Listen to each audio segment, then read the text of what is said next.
ॐ तव कथामृतं तप्तजीवनं कविभिरीडितं कल्मषापहं श्रवणमङ्गलं श्रीमदाततं भुवि गृह्णन्ति ये भूरिदायनाः। तृतीय परिच्छेद द्वितीय दर्शन। अखण्डमण्डलाकारं व्याप्तं येन चराचरं तत्पदं दर्शितं येन तस्मै श्रीगुरवे नमः। গুরু শিষ্য সংবাদ। দ্বিতীয় দর্শন সকাল বেলা ৮টার সময়। ঠাকুর তখন কামাতে যাচ্ছেন। এখনো একটু শীত আছে, তাই তাহার গায়ে মোলেস্কিনের র্যাপারের কিনারা শালু দিয়ে মোড়া। মাস্টারকে দেখিয়া বলিলেন, তুমি এসেছ?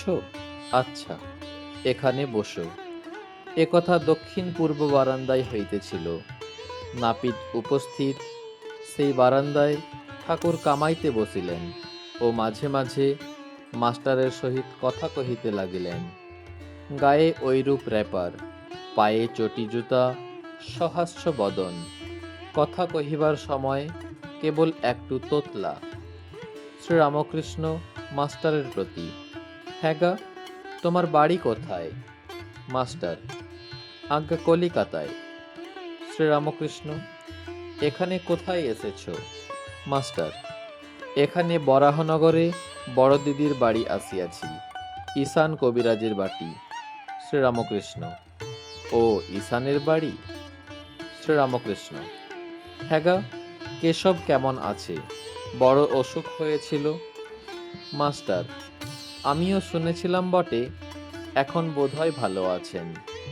শ্রীরামকৃষ্ণ, আমি আবার কেশবের জন্য মার কাছে ডাব চিনি মেনেছিলুম।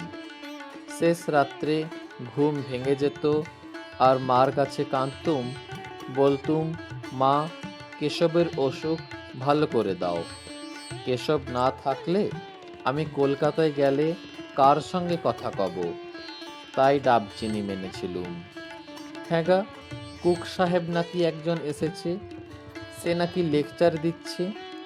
আমাকে কেশব জাহাজে তুলে নিয়ে গেছিল। কুক সাহেবও ছিল। মাস্টার, আজ্ঞা এইরকম শুনেছিলুম বটে, কিন্তু আমি তার লেকচার শুনি নাই।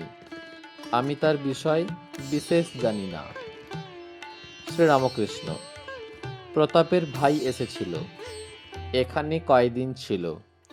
কাজকর্ম নাই, বলে আমি এখানে থাকব। শুনলাম মাগ ছেলে সব শ্বশুর বাড়িতে রেখেছে। অনেকগুলি ছেলেপিলে।